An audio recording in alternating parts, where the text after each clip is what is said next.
Salut le net. Bon, bonne nouvelle, on vient de recevoir un petit peu de matos, je vous montre ça.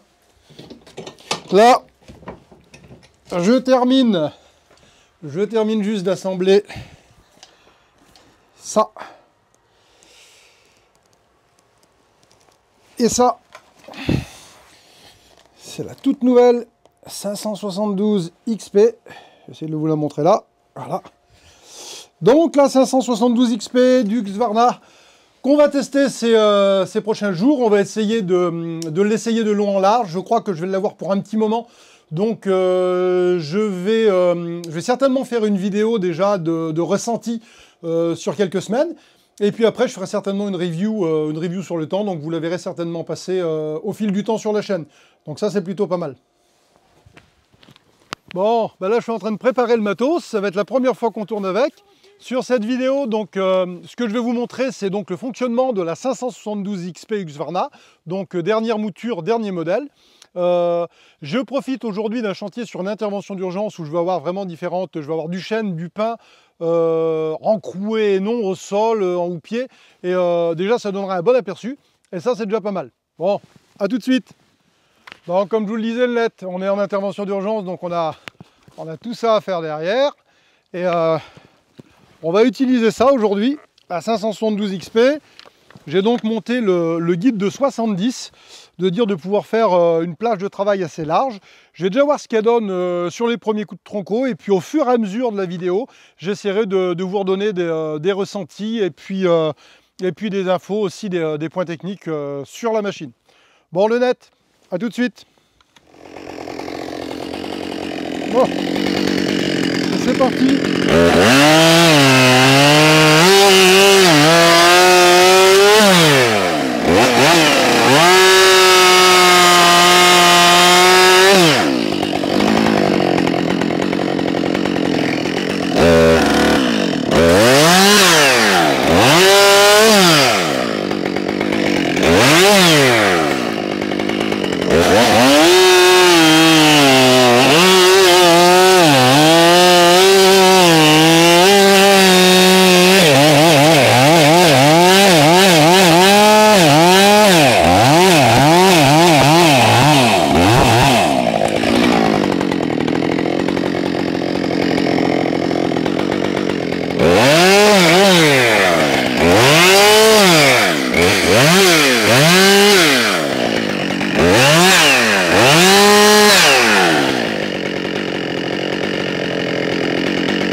Bon, ben,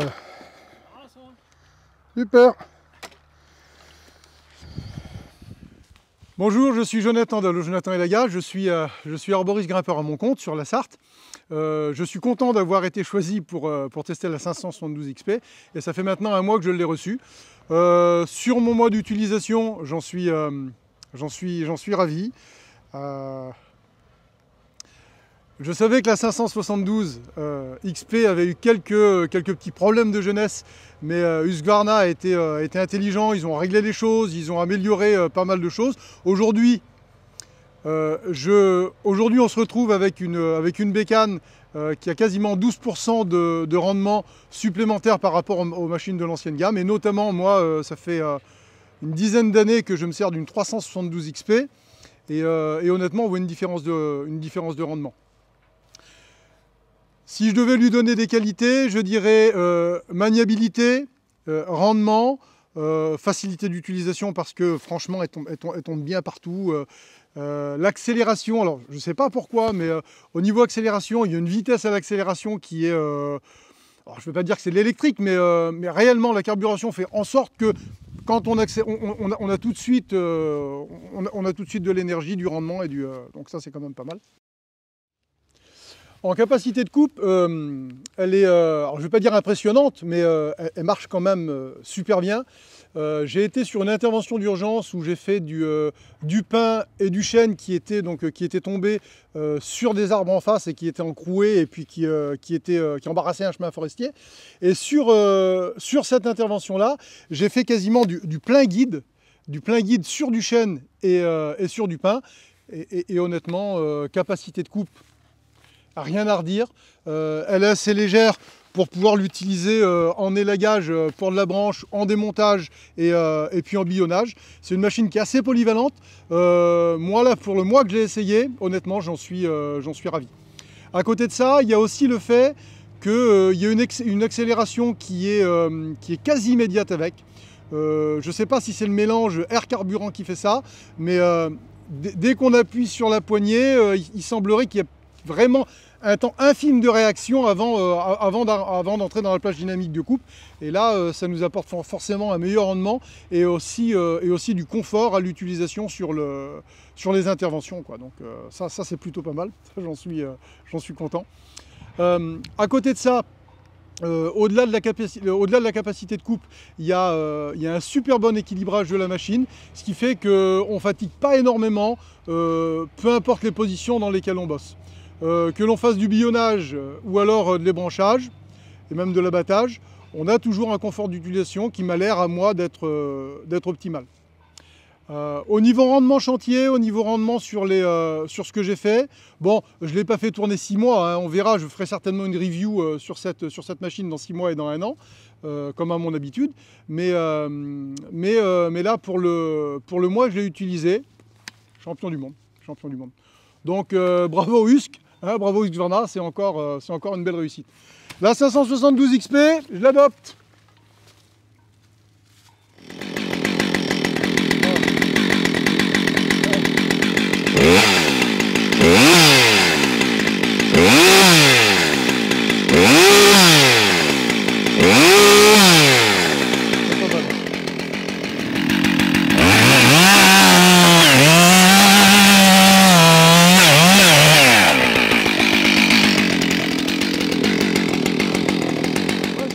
Donc il y a plein de choses qu'on aime, mais là ça fait quand même du super beau jouet, quoi.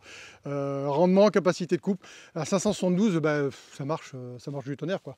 Ça marche du tonnerre.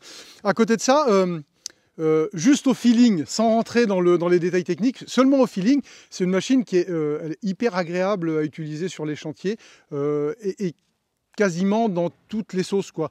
Je veux dire qu'on fasse de l'ébranchage, du billonnage, de l'abattage, ça passe partout. Ça passe partout et puis très bonne, je le disais tout de suite, donc très bonne réaction à l'accélération, une montée dans les tours quasi immédiate.